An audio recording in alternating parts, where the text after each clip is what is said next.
Dubbachuudha fi arra hedduudhuma tokkoon haaree isiniin jedha. Sababni isaayyuu madaamiin koo rifeensa kee murinaan jette jechuudha. Namoonni hedduun hin beektu waggaa 3 dura rifeensa koo muree erga kinoo akka kan dhiiraa kanatti naa marigee hargitan jechuudha malee ani rifeensa koo ofirraa kaasetiin ture jechuudha. Yeroo sana keessatti garuu sammuun koo baay'eedhuma tokko donna jedhee sammuun koo yeroo sanatti keessi isaa duwwaadhuma na ta'e jechuu hin danda'ama jechuudha. Naatoon irraa badee bakka ofitti fokkisee ofii koo illee arguu ilaalu baay'uma tokkoon jibbe yeroo sanatti maaliif ulfinni shamarree takka rifeensa ishiiti jechuudha. Waaqayyotu nuuf kenne ulfinicha maqaa isaa eebbifamu jechuuti nan barbaada.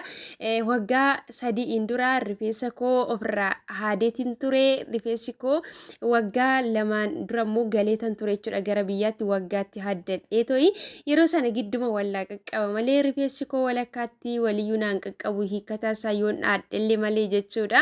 Kanaaf iyyuu yeroo sana wiigiitti godhadheetiin ture. Yeroo wiigiitti godhadhe sanatti wiigiin baay'eedhuma tokko injiraan cinii akka kinoo daa'ima xiqqashuu kinoo jira miti ree qulqullina hin qabne tokko akka sanatti cinii fi injiraan natti naqatee rifeensi koo illee buqqee mataasaa jechuudha. Keessisa baay'eedhuma tokko nama madaa'e isiniin jedha yeroo galeetooyi wiigii sana itti dhaadhe sana biraan immoo ofitti amanamummaa illee isiniin kennu jechuudha. Kan kee taananii amma barbaadde illee quxuuxii bakka gurruma bira iyyuu gadaa darbuu baattu akkuma kiyyaa kana jechuudha. Ofitti amanamummaa qabda bakka sitti tola jechuudha. Kan keeti uumama sii kenname waan ta'eef kan nama miti ofitti hiyyeellaatu jechuudha. Egaa obboloota koo har'a wanti isinitti himuu dhufe waanan hedduu haaree fi isiniin jedha. Nagaa Waaqayyoos immoo hin daganne lafa jirtanitti nagaa Waaqayyoo isiniif haa baay'atu. Akkam jirtu hordoftoota koo annagaadha isiniin jedha. Isinis nagaa ta'a isiniin jechaati. Viidiyoo kana laayik naa gochuu hin dagatina. Akkasuma immoo warri haaraa dhuftan immoo sabskiraayib godhaadha. Viidiyoo kanaaf daawwadha na jajjabeessadha. Keessumaa jechuudha nuti ijoolleen mana madaamii keessa jirru wala jajjabeessinu isiniin jedha wala guddifnu. Sababni isaayyuu mana madaamii keessatti hin hafnu borullee hojii hojjechuuti dandeenya waan ta'eef namoota wajjin illee wal baruun hin barbaachisa waan ta'eef dhimma karaa hojiitiin illee yeroo biyyatti galleechuudha asitti rakkoon qabu sagaleedhuma walii ta'uu waan tokko iyyuu yoo waliin itti fayyadamne iyyuu isiniin jedha obboloota koo. Kanaaf iyyuu na jajjabeessadha hani anuma keessanidha isiniin jedha. Isinoo na jajjabeessitan malee gandi na jajjabeessu hin danda'u isiniin jedha lammii koo. Kanarraan kanaaf immoo dhugaa dubbachuudha fi rifeensi koo ergan jechuudha baay'eedhuma tokko qibaatii wantoota garagaraa ofii kootitti yoo waan biraa sassadheeyyuu rifeensa kootitti qibaatii garagaraa jechuudha. Qibaatii isaaf ta'u qibaatiin hundinaaf hin ta'u akka namaa kana jechuudha. Rifeensi koo xiqqoo jajjabaatadha waan ta'eef rifeensa kiyyaa fi qibaatii naaf ta'u hamma ta'e filadhee nan bitadhaa. Bakka yeroo na jala ciccitillee nan haarayyuu jechuudha. Yeroo hojiirra ooltee dadhabbiitu jira waan ta'eef dadhabbii sana utuma hirribni si qabu utuma dhaabachuuti dadhabdu yeroo itti rifeensa kee sirreeffattutu jira itti dadhabee jechuudha. Dhugaa Waaqayyoo waan hunda ta'e kana qoonqoo kootitti yaadullee qoonqoo koo dhiiseetuni rifeensa kootitti godhachaati ture. Amma ta'e rifeensi koo fooyya'ee naa marigee hanga kana naa ta'ee jira jechuudha. Duraarra rifeensi koo jallee qaba duraa yoon gaabbeeyyuu yeroo na haduu fi baay'ee tokko na dhukkubee ture jechuudha. Keessa dunne jedhee akka kinoo nama sammuu duwwaa bakka jira miti kinoo waan ta'e hin yaadadhu mataa goggogaan ofirraa haade waan ta'eef iyyuu jechuudha. Kanaaf asumaan obboloonni rifeensa keessan ofirraa muruu haaduu waan akkasii kana yaaddan yoo jiraattan illee rifeensa keessan akka naannessiniin jedha. Sababni isaayyuu rifeensi sammuu keessan goggogaadha.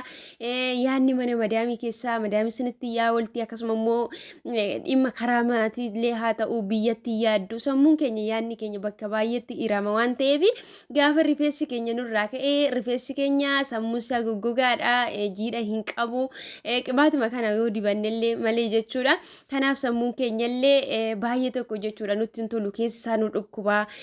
Namoonni hedduun jechuudha nyaata yeroo yerootti hin nyaannu bishaan wanta garagaraa jechuudha mana namaa keessatti miidhamuudha waan ta'eef irrina garagaraa irrina dhiigallee qabaachuutii dandeenya waan ta'eef gaafa rifeensa keenya ofirraa haanne laftillee nu maraa bakka waan tokko illee yaadannu isiniin jira.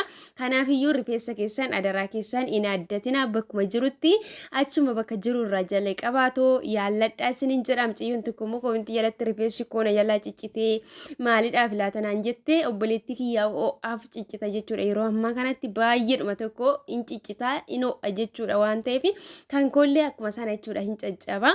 Garuu gaafa qilleensi kun jijjiiramee gara qabbanaatti jijjiirame rifeensi keenya nuuf deebi'a isiniin jedha. Kanaaf rifeensa keessan hin addatina isiniin jechuu barbaada.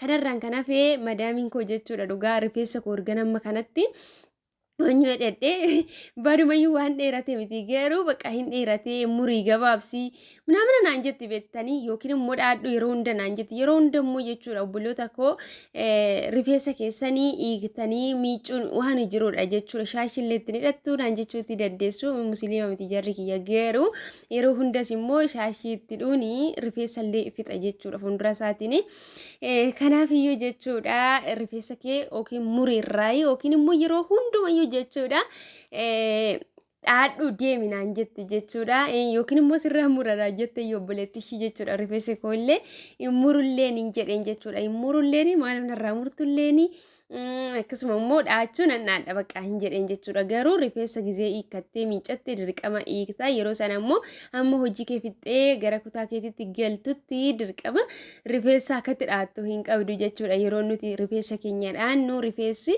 yeroodhuma kutaa keenyatti gallu jechuudha kan nuti sirreeffannu. Kanaaf shaashii hidhadhu jettumoo irraa gabaabsi jira miti akkuma madaamiin jettu kanatti murii jettumoo dhaachuun yeroo hunda hin mijatu jechuudha obboloota koo galgala yeroo hunda keessumaa jechuudha rifeensa Qoxoxxorii isaati jechuudha kanan hidhadhu gizee miicadhu jechuudha waan ta'e diddibadhee hamma hojii fixutti dirqama beektanii shintimeetii keessatti bakka itti rifeensi koonaa miicamu hin jiru waan ta'eef alatti miicadha waan ta'eef yeroo miicadhe sana miicadheetuman qibaatii dibeen jiidhadhuma isaatitti yeroo sana walittan qabadha malee dhaachuuti hin naqabu jechuudha yookiin irbaata hojjechuudha yookiin immoo waanuma ta'ee na hajaju waan ta'eef dirqama yeroo kutaa koo seenee ala kana jechuudha sa'aatii riba kiyyaatti yeroo sana sirreeffadha isiniin jedha obboloota koo dhugaa dubbachuudhaaf baay'ee tokko naarii ani rifeensa kurra namni yeroo dudubbatu nettiin tolu jechuudha maaliif dadhabbii baay'ee wajjin dadhabaa rifeensa keenya irra immoo homaas immoo hin jaalannu jechuudha nuti shamarranii bakka baay'eedhuma tokko jechuudha rifeensi keenya gaafa caccabe akkasuma immoo fuulli keenya irratti wantoonni tokko gogorii wanti tokko gaafa ba'ee ofitti amanamummaan keenya xiqqoo ishii irrata jechuudha keessi keenya nutti hin tolu jechuudha hamma kamiyyuu jechuudha waan barbaade yoo ta'e kanaaf obboloota koo haaretanii isiniif qoodutii dhufee isinii jedha rifeensa keessanii warroonni madaamiin illee isinirraa haaduudha kaatu hin addatina isiniin jedha muri jennaan hin murun jedheen hin barbaadu ani akka hin jedhan jechumaan akka koo ishiin immoo gabaaffattee deemti yeroo hundaa isaanii rifeensi yoo muranii mana rifeensatti jechuudha kan isaan muran malee mana keessatti miti kan muranii yoo dhuma ta'e iyyuu nuti rifeensa kan murru quxuxxurii isaa dhaanneet wali qixxeessuudhaaf yookiis immoo fiixee isaa yoo baallaa godhate yoo kinoo gugguduufame fiixee ishee irraa kunna malee nuti akka isaanii sanatti rifeensa mummuruu hin dandeenyu jechuudha isaan yeroo hunda mana rifeensaa deemanii mana rifeensatti kan isaan mursiisanii akkasuma immoo yeroo torbeedhaan isaan mana rifeensaa deemanii rifeensa isaanii kan hojjisiifatan jechuudha nuti garuu akka sana miti isiniin jedha obboloota koo manumatti qibaatiitti diimnaa rifeensi keenyallee akka isaanii sanatti wantoota garaagaraa hin danda'u isiniin jedha hummuun warraaniyyuu rifeensi keenya garagariidha kanaaf akkanuma jettanii madaamii keessanillee rifeensa keessa warri madaamiin isinirraa haaduudha kaatu dhugaa waaqayyoo rifeensa keessan aare kan hin xussiisina jechuudha ani baay'ee tokko aareetiin itti dubbadhe jechuudha mashiinatti dubbatte caalaan aareetoo itti deebise jechuudha akka kootti murii gabaabsi mana ishiin jennaan ati barbaaddeeti ani immoo hin barbaadu ani akka kanattan barbaade kanaaf iyyuu ani muruullee hin barbaadu dhaachuu garuu nan dhaadhaan jedheeni yeroo miicadhurran kanaaf obboloota koo akka kanasiniin jedha yaadama laaf qabdu irraa murii bareeda ta'a deebi'ee jettumoo hin murinii dhaadhu yeroo qabdu yookaan immoo shaashillee itti hidhadhu hoggaa isaan jiranii jettumoo maal jettu isiniin jedha Yaadni dogoggoraa yoo jiraate immoo na of kalchaadha isiniin jedha yaada koo isiniif qooduuf hin dhufee jira warri rifeensi keessan isin jalaa caccabu immoo jabaadha qilleensa darbutti qibaatii rifeensa keessaniif ta'uu fi shaamboos immoo ittiin baay'isinaa shaamboo fakkeenyaaf ani shaamboo dhiisetanii rifeensa koo saamunaa dooviidhaan fayyadamaa jira jechuudha saamunichi bareedaadha baay'ee rifeensa keessan hin goggogsuudha. Kanaaf iyyuu shaamboo dhiisaa shaamboon baay'ee tokko hin cicciralleeni duubatti illee namarraa oofaa akka kan kiyyaatti jechuudha wanta kan koo warri rifeensi keessan jajjabaataa ta'e akka kiyyaatti jechuudha warri rifeensi keessan immoo lallaafaa ta'e uumama warraan iyyuu ka'ee dandeemachuuti danda'a isiniin jedha obboloota koo dhaamsinan isiniif qabu rifeensa keessan ofirraa naadinaa namallee ofirraa hin mursiisinaadha rifeensa ofii ofirraa gaafa mursiifne naatoon qabnu keessi keenya nutti hin tolu keessi keenya nagaa hin argatu rifeensa keenya malee kan nu bareessu hin jiru siniin jedha kinoo dhugaa rabbii ofittiin ulfaadhe erga rifeensi koo akka kanatti naaf margee duraan kinoo mucaadhumaan fuudhuudha deemuusaa mucaadhuma fuudhuudha deemuusaa fakkaadha siniin jedha obboloota koo. Subscribe, share, like, and comment. Thank you for watching. Kenna Jalila.